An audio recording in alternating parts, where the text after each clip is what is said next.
नमस्कार, स्वागत है आपका बिहार समाचार में। बिहार में भारी बारिश को लेकर मौसम विभाग की तरफ से अलर्ट जारी कर दिया गया है। साथ ही बिहार सरकार ने बिहार के गरीबों, किसानों और मजदूरों के लिए कई बड़ी योजनाओं को चालू कर दिए हैं। बिहार के गरीबों के लिए बड़ी खबर है। तो आज की बिहार की महत्वपूर्ण खबरों पर चर्चा करेंगे। इससे पहले आपसे एक छोटी सी अनुरोध है, कृपया वीडियो को एक प्यारा सा लाइक अवश्य कर दीजिएगा। आपका लाइक करना ही हमारी मेहनत का फल होता है।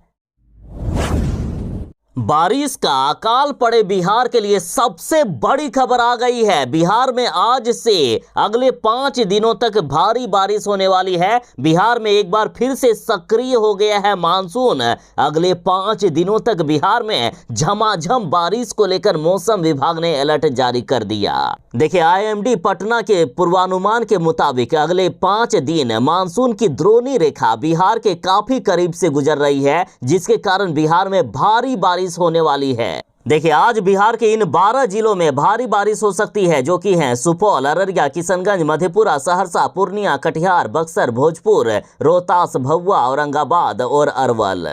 साथ ही मौसम विभाग ने अगले 24 घंटों के बाद पूरे बिहार में वज्रपात और बारिश का अलर्ट जारी किया है।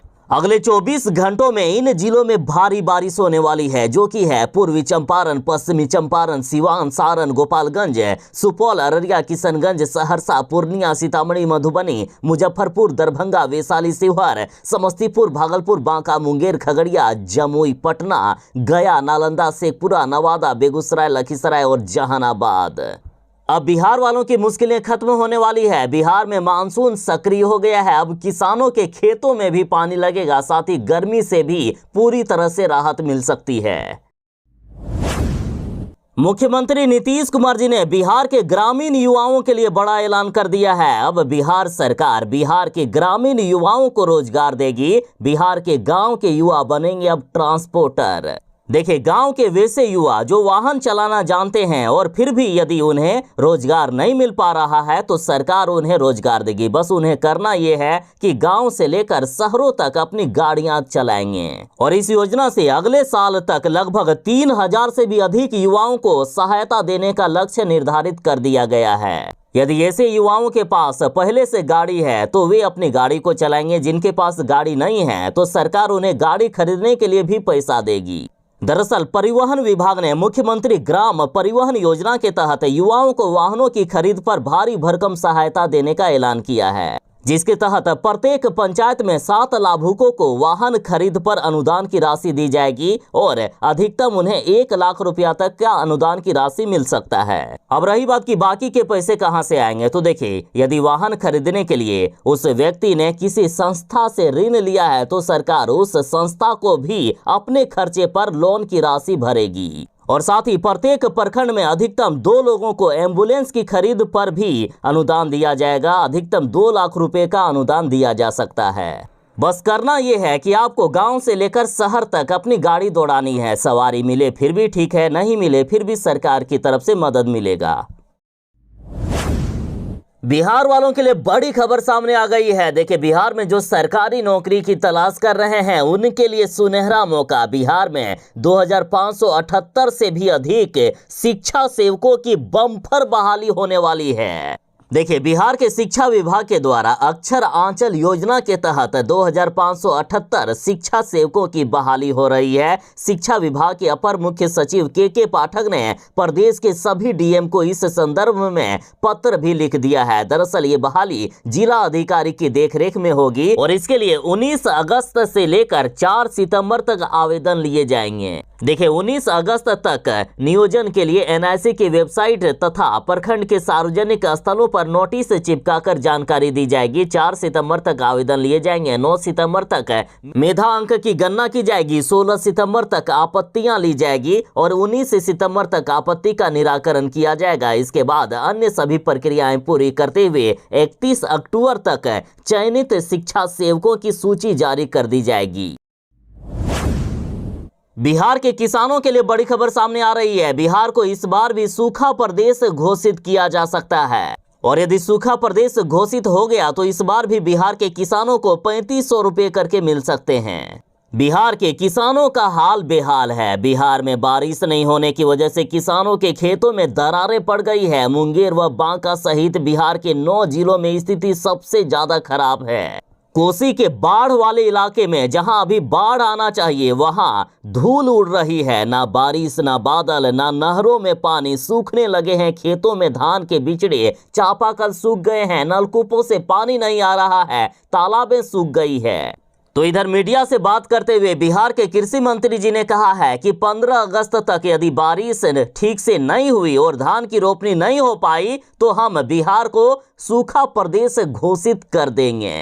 आज से बिहार में बारिश को लेकर अलर्ट जारी किया गया है। यदि मौसम विभाग का पूर्वानुमान ठीक ठाक रहा, बिहार में बारिश हो गई तो ठीक है, नहीं तो 15 अगस्त से बिहार को सूखा प्रदेश घोषित किया जा सकता है। किसान परिवारों को फिर 3500 रुपये करके सहायता राशि दी जाएगी, साथ ही कई अन्य भी सुविधाएं दी जाएगी।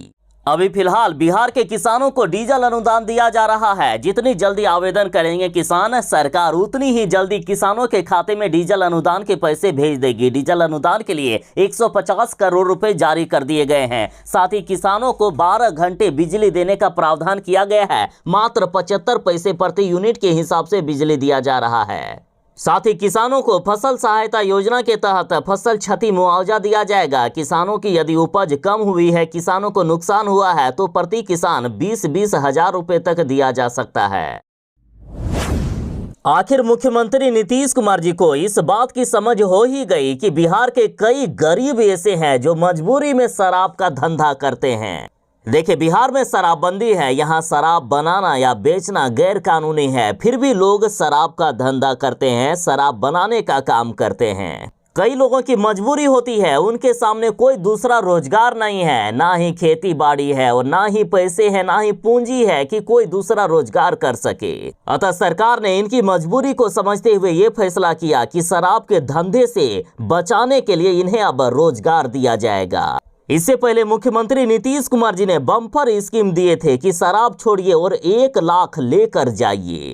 मुख्यमंत्री नीतीश कुमार जी ने ये ऐलान किया था कि शराब का धंधा छोड़ने वालों को 1 लाख रुपए की आर्थिक मदद दी जाएगी, जिस पैसे से वे कोई दूसरा धंधा कर सके, कोई दूसरा बिजनेस कर सके। साथ ही मुख्यमंत्री नीतीश कुमार जी ने यह भी भरोसा दिलाया है कि उन परिवारों को आगे भी सरकार सहायता करते रहेगी। और अब बड़ी खबर सामने आ रही है। देखिए, अवैध या चुलाई की शराब के निर्माण से जुड़े जिन स्थलों पर उत्पाद एवं मद्य निषेध विभाग की टीम छापेमारी करेगी, उन स्थानों का समुचित जायजा भी लेगी, खास करके सुदूर ग्रामीण टोलों या दियारा के इलाकों में, कि आखिर वहां लोग क्यों शराब बनाने का धंधा करते हैं, क्यों लोग इस तरह के काम करते हैं, आखिर उनकी मजबूरी क्या है, और जो भी मजबूरी होगी उसे दूर करने का कोशिश किया जाएगा। यदि उनके पास रोजगार नहीं है, कोई दूसरा काम नहीं है, तो सरकार उन्हें रोजगार दिलाने का काम करेगी।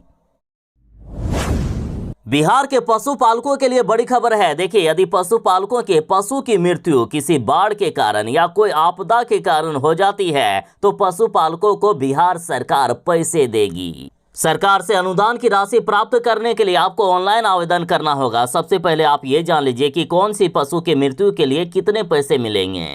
देखिए, यदि दूधकारी पशु में गाय, भैंस, ऊंट, याक, मिथुन आदि की मृत्यु हो जाती है तो एक एक पशु के लिए 37,500 रुपए करके दिए जाएंगे और एक परिवार को अधिकतम 3 पशु तक मुआवजा मिल सकता है। साथ ही यदि बकरी, भेड़ या सुअर की मृत्यु हो जाती है तो एक एक जानवर के लिए 4,000 रुपए करके मिलेंगे और एक परिवार को अधिकतम 30 पशु तक अनुदान की राशि मिल सकती है। और यदि भारवाही पशु की बात करें, जिसमें से बैल, ऊंट, घोड़ा आदि की मृत्यु होती है, तो एक एक पशु के लिए 32,000 रुपए दिए जाएंगे। एक परिवार को 3 पशु तक सीमित किया गया है। और यदि बछड़ा, खच्चर, गधा, टट्टू आदि की मृत्यु हो जाती है तो एक एक पशु के लिए 20,000 रुपए मिलेंगे और अधिकतम एक परिवार को 6 पशु तक अनुदान की राशि मिल सकती है। यदि पोल्ट्री की बात करें तो एक एक पोल्ट्री की मृत्यु पर 100 रुपए करके मिलेंगे और अधिकतम 5,000 रुपया मिल सकता है एक परिवार को। और साथ ही घर के साथ संलग्न पशु शेड में यदि आग लग जाता है तो 3,000 रुपये प्रति पशु शेड के हिसाब से दिया जाएगा। पशु की मृत्यु के दो कंडीशन हो सकते हैं। एक तो पशु मृत्यु के पश्चात अगर शव प्राप्त हो जाए तो, और दूसरा पशु शव की प्राप्ति नहीं हो तो दोनों ही स्थिति में किसानों को अनुदान की राशि मिल जाएगी। कुछ कंडीशन दिए गए हैं, उन्हें आपको पूरा करना होगा। ज्यादा जानकारी के लिए आप आधिकारिक वेबसाइट www.ahd.bih.nic.in पर जा सकते हैं या फिर टोल फ्री नंबर 0612230942 पर कॉल कर सकते हैं। देखिए, शिक्षा विभाग के अपर मुख्य सचिव के पाठक ने बिहार के सरकारी स्कूलों को सुधारने के बाद अब आंगनबाड़ी केंद्रों को भी सुधारने का ऐलान कर दिया है। देखिए, आंगनबाड़ी के बच्चों को अब पढ़ाएंगे स्कूल के शिक्षक, सरकारी स्कूल के शिक्षक पढ़ाएंगे आंगनबाड़ी के बच्चों को, और इसे सुनिश्चित कराने का निर्देश शिक्षा विभाग के अपर मुख्य सचिव के पाठक ने जिला शिक्षा पदाधिकारियों को दे दिया है। साथ ही उन्होंने ये भी कहा है कि जो आंगनबाड़ी केंद्र किराए के भवन में चल रहे हैं उन्हें नजदीकी के सरकारी स्कूल में शिफ्ट करा दिया जाए। सरकारी स्कूल में 15 अगस्त तक शिफ्ट करा दिया जाएगा, और जिन स्कूलों में भवन की कमी है वहां आंगनबाड़ी केंद्रों के लिए 1-2 भवन बना दिए जाएंगे स्पेशल। बता दें कि बिहार में 1,15,000 आंगनबाड़ी केंद्र हैं। इनमें से करीब 30,000 केंद्रों का ही अपना भवन है, बाकी या तो किराए के मकान पर चल रहे हैं या तो सामुदायिक भवनों में उनका संचालन हो रहा है। के पाठक ने कहा कि सभी आंगनबाड़ी केंद्रों को नजदीकी के स्कूल से टैग करें और आवश्यकता के अनुसार शिक्षक टैग वाले केंद्रों के बच्चों को सप्ताह में 1 या 2 दिन पढ़ाएंगे। मालूम हो कि अभी आंगनबाड़ी केंद्रों में आंगनबाड़ी सेविकाएं बच्चों को पढ़ाती है। यदि सेविकाएं भी बच्चों को ठीक से नहीं पढ़ा रही है तो उन पर भी कार्रवाई अब होगी। बिहार के लोगों को अब बेहतर इलाज के लिए नहीं जाना होगा बिहार से बाहर। बिहार के कई अस्पतालों में एक ही छत के नीचे कई तरह की आधुनिक सुविधाएं दी जाएगी। स्वास्थ्य विभाग के मिशन 60 एवं मिशन परिवर्तन के तहत बिहार में सदर अस्पतालों व मेडिकल कॉलेजों का कायाकल्प किया जा रहा है। बिहार के IGIMS में अगले 2 वर्षों में बिहार का सबसे बड़ा आंख का अस्पताल बनकर तैयार हो जाएगा। वहीं PMCH में भी अगले वर्ष तक 2073 बेडों का नया अस्पताल बनकर तैयार हो जाएगा। बिहार के LNJP हड्डी अस्पताल में 400 बेड का नया अस्पताल बन रहा है।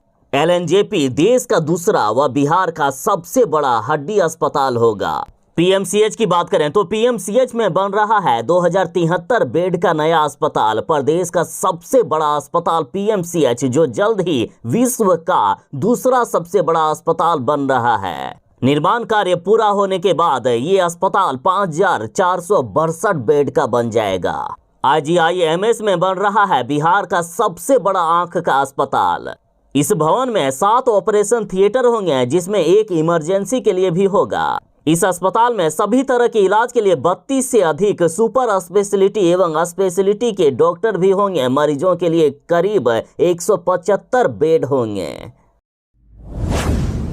मुहर्रम पर किसी तरह का झगड़ा ना हो, हिंदू मुस्लिम में किसी तरह की अनबन ना हो, इसके लिए पूरे बिहार में अलर्ट जारी कर दिया गया है। साथ ही बिहार के 6 जिलों में अर्धसैनिक बल तैनात कर दिए गए हैं। पुलिस महकमे की तरफ से सोशल मीडिया पर विशेष तौर पर नजर रखा जा रहा है। इसके अलावा पटना, नालंदा, रोहतास, भागलपुर, सिवान और दरभंगा में अर्धसैनिक बल की तैनाती कर दी गई है। और बिहार में BSF की 24 कंपनियां तैनात की गई है। इसके साथ ही 7790 बुनियादी प्रशिक्षु सिपाही की भी तैनाती की गई। साथ ही बिहार में QRT और अग्निशमन की टीम को भी पूरी तरह से अलर्ट रहने को कहा है। और दरभंगा के लिए खास अलर्ट जारी किया गया है। दरभंगा में 27 जुलाई से ही 30 जुलाई तक इंटरनेट को पूरी तरह से बंद कर दिया गया। साथ ही बिहार सरकार की तरफ से कहा गया कि मुहर्रम पर यदि तेज DJ बजाया तो कार्रवाई की जाएगी।